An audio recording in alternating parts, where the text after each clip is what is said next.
சென்னை சைதாப்பேட்டை பனங்கல் மாளிகை அருகே போராட்டத்தில் ஈடுபட்ட தமிழ்நாடு ஊராட்சி செயலாளர்கள் சங்கத்தினர் தலைமைச் செயலகத்தில் அதிகாரிகளை சந்தித்து மனு அளித்தனர். அவர்களோடு நமது செய்தியாளர் அன்பழகன் நடத்திய கலந்துரையாடலை தற்பொழுது பார்க்கலாம். தமிழ்நாடு ஊராட்சி செயலாளர்கள் சங்கத்தினர் 22வது நாளாக தொடர் காத்திருப்பு போராட்டத்தில் ஈடுபட்டு வருகிறார்கள். குறிப்பாக ஓய்வூதியத்தில் தங்களை சேர்க்க வேண்டும் என்று ஓய்வூதியத்தில் தங்களை சேர்க்க வேண்டும் என்று இன்று அவர்களுடைய நிர்வாகிகள் தலைமைச் செயலகத்தில் வந்து பல்வேறு துறையினர் சந்தித்து வந்தார். குறிப்பாக அவங்க துறையை சார்ந்தவங்க சரி, அதே போல் முதல்வர், துணை முதல்வர், அங்கே இருக்கக்கூடிய அதிகாரிகளை சந்தித்து வந்தாங்க. அவங்ககிட்ட நம்ம கேட்போம். வணக்கம், தொடர்ந்து 22வது நாளாக அவங்க தொடர் காத்திருப்பு போராட்டம் நடந்துட்டு இருக்கு. இப்போ நீங்கள் தலைமைச் செயலகத்தில் நீங்கள் யாரை பார்த்தீங்க, அவங்க என்ன சொன்னாங்க? தமிழ்நாட்டில் உள்ள 12,523 கிராம ஊராட்சிகளில் பணியாற்றக்கூடிய ஊராட்சி செயலாளர் பணியிடங்களை 1996ஆம் ஆண்டு மறைந்த முத்தமிழறிஞர் தலைவர் கலைஞர் அவர்கள் ஆட்சி காலத்தில் ஊராட்சிக்கு ஒரு பகுதி நேர எழுத்தர் வீதம் உருவாக்கப்பட்டது. அதன் பிறகு 1996ஆம் ஆண்டு மாண்புமிகு இன்றைய முதல்வராக இருக்கக்கூடிய மாண்புமிகு தமிழ்நாடு முதலமைச்சர் அவர்கள் அன்றைக்கு உள்ளாட்சித்துறை அமைச்சராகவும் துணை முதலமைச்சராக இருந்தபோது எங்களுக்கு சிறப்பு காலமுறையத்தில் எங்களை இணைக்கப்பட்டு எங்களுக்கு ஊதியம் வழங்கப்பட்டது. அதன் பின்பு நாங்கள் தொடர்ந்து 2018ஆம் ஆண்டு அன்றைய அரசால் எங்களுக்கு முறையான காலமுறை வழங்கப்பட்டு பதிவுரை எழுத்திற்கான நிலை எங்களுக்கு ஊதியம் வழங்கப்பட்டு வருகிறது. இதற்கிடையே நாங்கள் சிறப்பு காலமுறையத்தில் பணியாற்றும் போது எங்களுக்கு வழங்கப்பட்ட பிற அரசு துறையில் பணியாற்றக்கூடிய சிறப்பு காலமுறையத்தில் பணியாளர்களுக்கான ஓய்வூதியம் என்பது வெறும் 2000 வழங்கப்பட்டு வந்தது.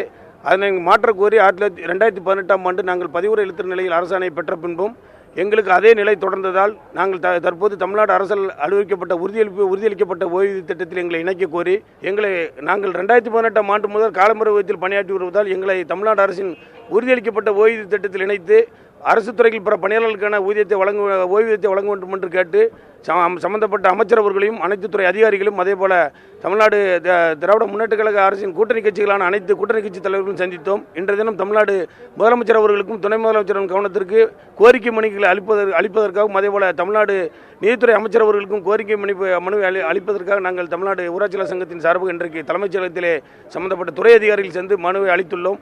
தமிழ்நாடு முதலமைச்சர் அவர்கள் எங்களுடைய கோரிக்கையை கனிவுடன் ஏற்று எங்களுக்கு இந்த சட்டமன்ற கூட்டத்தொடர் முடிவதற்கு முன்பாகவே உறுதியளிக்கப்பட்ட ஓய்வு திட்டத்தில் எங்களை இணைத்து முறையான ஓய்வூதியத்தை வழங்குவார்கள் என்ற நம்பிக்கையோடு நாங்கள் காத்திருக்கிறோம். முதல்வருக்கு நல்லது செய்வார்கள் என்ற எதிர்பார்ப்பில் நாங்கள் தொடர்ந்து 22வது நாளாக போராட்ட களத்தில் இருக்கின்றோம்.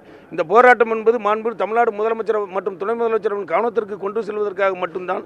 ஏனென்றால் அரசு துறை அதிகாரிகள் அனைவரும் சந்தித்து நாங்கள் முறையாக மனுக்களை அளித்துள்ளோம். மாண்புமிகு தமிழ்நாடு முதலமைச்சர் அவர்கள் எங்களுடைய மனுவை கண்ணுடன் பரிசீலித்து எங்களை உறுதியளிக்கப்பட்ட டாப்ஸ் திட்டத்தில் இணைத்து முறையான ஓய்வூதியத்தை வழங்க வேண்டும் என்று இந்த நேரத்தில் நாங்கள் அன்போடு கேட்டுக்கொள்கிறோம். முதல்வர் அவர்கள் 22 நாள் நாங்கள் போராட்டம் பண்ணியிருக்கோம். எங்களுடைய கனிவான கோரிக்கை என்னென்னா 30 ஆண்டு காலம் 35 ஆண்டு காலம் ஊராட்சியில் பணிபுரிகிறோம். அப்போ ஊராட்சியில் பணிபுரியும் போது நாங்கள் வீட்டுக்கு போகும்போது பார்த்திங்கன்னா வெறும் 2000 ரூபா ஓய்வூதியம் என்பது எங்களுடைய வாழ்வாதாரத்தை அப்போ உடல் தளர்ந்து பொருளாதார ரீதியாக நாங்கள் ஒரு நலிவடைந்த நிலையில் தான் இருக்கோம். 60 வயசுக்கு மேலே யாரும் உழைக்க முடியாது. அப்போ நாங்கள் அந்த ஓய்வூதிய திட்டத்தில் நாங்கள் கேட்டு உறுதியளிக்கப்பட்ட ஓய்வூதிய திட்டத்தில் கோரிக்கை வைக்கும்போதே அரசினுடைய அத்தனை அதிகாரிகளும் நியாயமான கோரிக்கை. ஏன்னா இது நீங்கள் டைம் ஸ்கேலில் 2018 வந்துட்டீங்க, நிச்சயமாக உங்களுக்கு செய்து தரேன் என்று அனைத்து அலுவலர்களும் ஏற்றுக்கொண்டார். இந்த கோரிக்கை பொறுத்தவரைக்கும் நியாயமான கோரிக்கை என்று அரசு தரப்பு, ஆணையரகம், கூடுதல் தலைமைச் செயலாளர் உள்ளிட்ட அனைவரும் ஏற்றுக்கிட்டாங்க.